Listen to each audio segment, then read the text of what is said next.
ഇന്നത്തെ വീഡിയോയിൽ നമ്മൾ സംസാരിക്കാൻ പോകുന്നത് നമ്മുടെ കയ്യിൽ സ്പീക്കർ ഉണ്ടെങ്കിൽ അതിന് എങ്ങനെ നമുക്ക് നമ്മുടെ ആംപ്ലിഫയർ ബോർഡ് സെലക്ട് ചെയ്യാം എന്നുള്ളതിനെ പറ്റിയാണ്.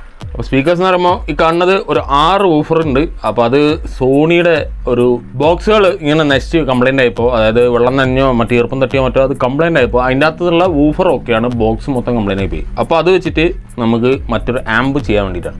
അതിൽ ആമ്പും ഡെഡായി പോയപ്പോൾ അതിലേക്ക് നമുക്കിത് മാറ്റി ചെയ്യണം, ബോക്സ് മാറ്റി ചെയ്യണം, ആമ്പും മാറ്റി ചെയ്യണം. അതാണ് ഇത് കൊണ്ടുവന്ന ആളുടെ ആവശ്യം. അപ്പോൾ അതിലേക്ക് വന്നുള്ള ഇങ്ങനെയുള്ള 6 ഊഫറും 4 ട്വീറ്ററും ഉണ്ട്. അപ്പോൾ ഇത് വെച്ചിട്ടാണ് നമ്മൾ ഇവിടെ ഒരു ടവർ സ്പീക്കർ പ്ലാൻ ചെയ്തത്.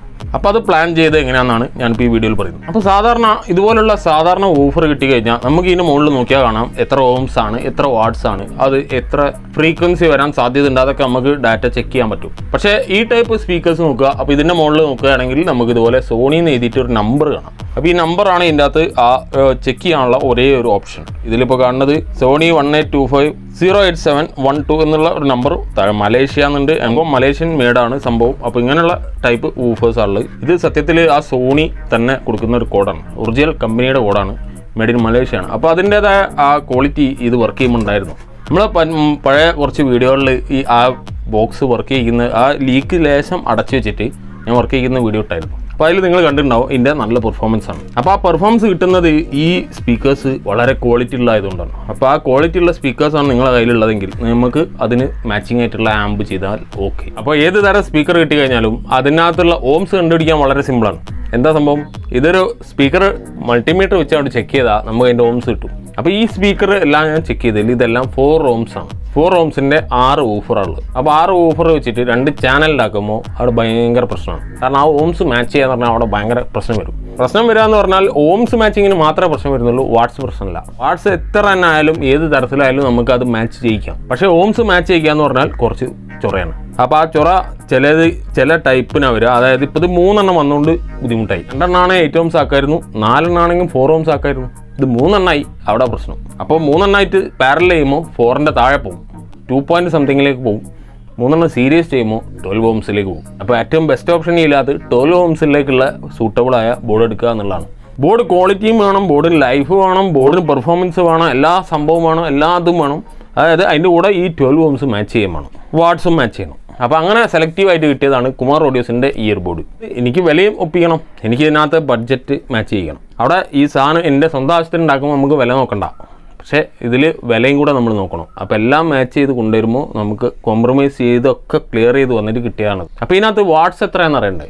വാട്ട്സ് അറിയാനുള്ള പരിപാടി എന്താണെന്ന് വെച്ചാൽ ഇതിനകത്ത് ആദ്യം ഉണ്ടായിരുന്ന കേസിൻ്റെ മുകളിലുള്ള മോഡൽ സോണി SSFL7 എന്നാണ്. അപ്പോൾ ഈ FL7 വെച്ചിട്ട് ഞാൻ ഗൂഗിൾ സെർച്ച് ചെയ്തപ്പോൾ ഒരുപാട് ലിസ്റ്റിംഗ് വന്നു. പക്ഷേ അന്നേരം ഏറ്റവും എളുപ്പവഴിയായിട്ട് എനിക്ക് തോന്നിയിട്ടുണ്ടായിരുന്നത് ഈ വൂഫറിൻ്റെ മുകളിലുള്ള ഈ ഡാറ്റ വെച്ച് സെർച്ച് ചെയ്യുക. അപ്പോൾ ഈ ടൈപ്പ് ഡാറ്റ വെച്ചിട്ട് നമുക്കൊരു സംഭവം മനസ്സിലാവില്ല. അപ്പോൾ ഇത് ഗൂഗിൾ സെർച്ച് ചെയ്തിട്ട് നമുക്ക് കിട്ടിയ ഒരു ലിസ്റ്റാണ് ഈ കാണുന്നത്. അതിനകത്ത് PDF ഡൗൺലോഡ് ചെയ്ത് ഇതിൻ്റെ സെയിം മോഡലിലെ ഒരുപാട് റെഫറൻസ് ഉണ്ട്.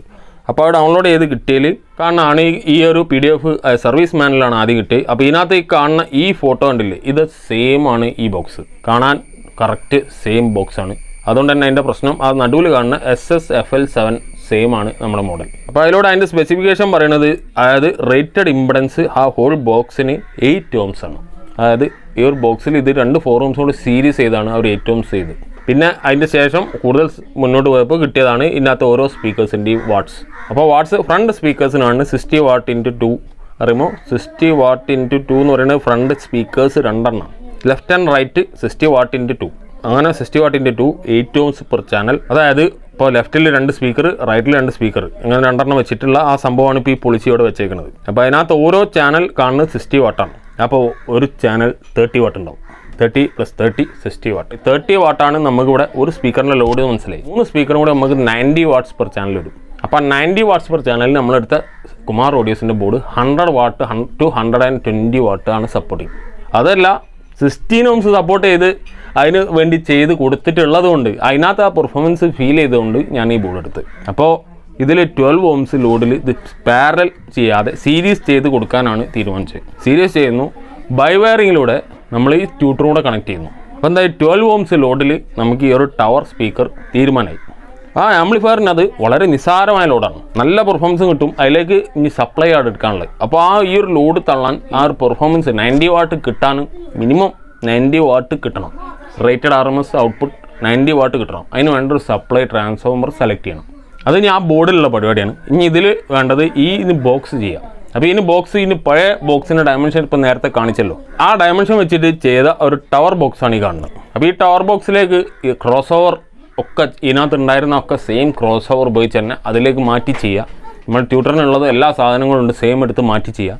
അത് മാറ്റി ചെയ്യുക. അതിനകത്ത് ആ ബേസ് റിഫ്ലക്സിനുള്ള പോർട്ട് ട്യൂൺ ചെയ്യുക. ഇത് രണ്ടുമാണ് ഇതിൽ ചെയ്യാനുള്ളത്. അതുപോലെ അതിനുള്ളിൽ കുറച്ച് ഡാമ്പിങ് മെറ്റീരിയലും കൂടി ആ സൈഡ് മൊത്തം മുകളിൽ ആഡ് ചെയ്യും. എന്തെങ്കിലും തരത്തിലുള്ള ഒരു ആവശ്യം തോന്നുകയാണെങ്കിൽ അതിനകത്ത് ബ്രേസിങ് അഡ്ജസ്റ്റ് ചെയ്യും. കാരണം ബ്രേസിങ് ആവശ്യം വരും, ചിലപ്പോൾ ഹൈറ്റുള്ള ഒരു ഒറ്റ പീസ് നിൽക്കുകയാണ്.